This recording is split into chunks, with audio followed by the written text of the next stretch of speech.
2, 3, on lit. Et on lit quoi aujourd'hui? On lit Monsieur Sale. Monsieur Sale était vraiment très sale. Tu n'as sans doute jamais rencontré quelqu'un d'aussi sale. Monsieur Sale salissait tout ce qu'il touchait. Partout, il laissait des traces de doigts. Regarde! Oh oui, Monsieur Sale portait bien son nom. De plus, Monsieur Sale n'était pas soigneux, et sa maison lui ressemblait. La façade se lézardait, les vitres des fenêtres étaient brisées, il manquait des tuiles sur le toit. Les massifs de fleurs étaient envahis de mauvaises herbes. La porte du jardin était à moitié cassée. Monsieur Sale pensait-il à tondre la pelouse? Bien sûr que non. Ce matin-là, Monsieur Sale se réveilla dans son lit sale.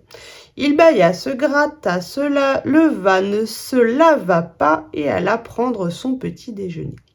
Il renversa son bol de chocolat, ne nettoya pas la nappe et partit se promener. Il trébucha sur un balai qui traînait dans l'allée depuis 15 jours.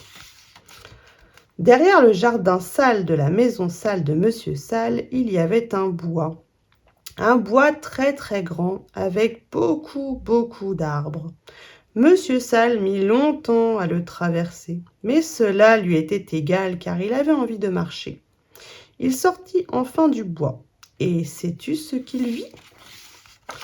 La maison la plus belle et la plus nette qu'il eût jamais vue.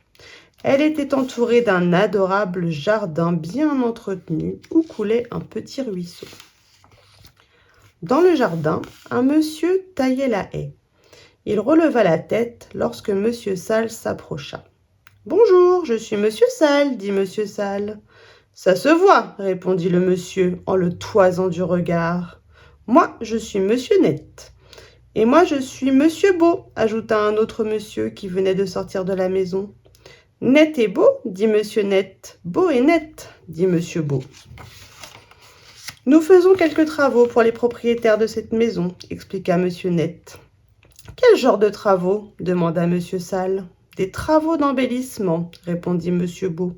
Nous rendons tout beau et net. Net et beau, ajouta Monsieur Net. Peut-être auriez-vous besoin de nos services, dit Monsieur Beau en regardant Monsieur Sale qui, ce matin-là, semblait encore plus sale que d'habitude. Mais je n'ai pas du tout envie que tout soit net et beau chez moi, répliqua Monsieur Sale. À cette seule idée, son visage s'assombrit. Allons donc, dit Monsieur Net. Sans blague, dit Monsieur Beau. Mais, dit Monsieur Sale. Venez, dit Monsieur Beau. Partons, dit Monsieur Net. Mais, dit Monsieur Sale. Il n'y a pas de mais, dit Monsieur Beau. Ils firent monter de force Monsieur Sale dans leur camionnette et prirent le chemin de sa maison. Ça alors, s'écria Monsieur Beau lorsqu'il vit la maison de Monsieur Sale. Alors ça, ajouta Monsieur Net. Quelle horreur, disent-ils en chœur. Il faut agir, décida Monsieur Beau. Et avant que Monsieur Sale ait pu ouvrir la bouche, ils se mirent à courir, çà et là, autour de la maison. Monsieur Net bêcha, tondit, tailla, coupa, élagua, défricha et ratissa. Jamais jardin ne fut plus net. Monsieur Beau lava, brossa, frotta, peignit et répara. Jamais façade de maison ne fut plus belle.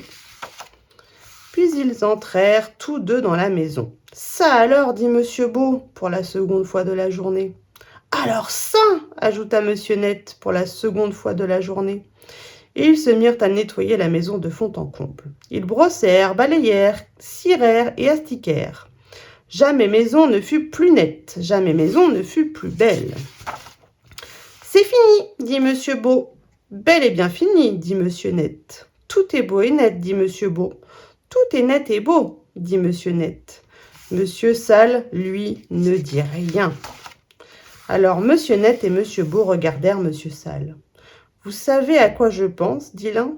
Bien sûr, répondit l'autre. Nous pensons, dirent-ils ensemble, à Monsieur Sale que vous êtes trop sale pour habiter une maison aussi belle et nette. Mais, répliqua Monsieur Sale.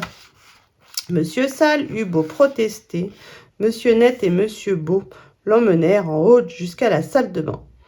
1 heure plus tôt, c'était la pièce la plus sale de la maison. Maintenant, bien sûr, elle était propre comme un sous-neuf.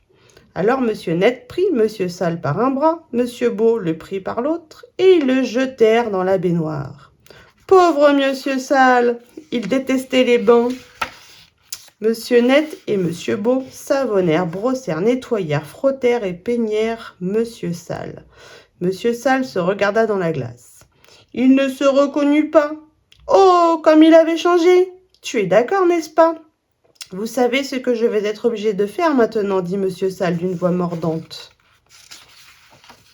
Non, répondirent Monsieur Beau et Monsieur Net, fort inquiets. Expliquez-vous. Je vais être obligé de changer de nom, dit Monsieur Sale, et il sourit. Monsieur Net et Monsieur Beau sourirent aussi. Puis Monsieur Sale éclata de rire, et Monsieur Net et Monsieur Beau éclatèrent de rire aussi. Et ils devinrent les meilleurs amis du monde. L'histoire est finie. Alors, si tu es aussi sale que Monsieur Sale, attends-toi à recevoir la visite de 2 messieurs. Tu connais leur nom, n'est-ce pas? Et voilà, c'est fini. Eh bien, je vous dis à très bientôt pour une prochaine histoire.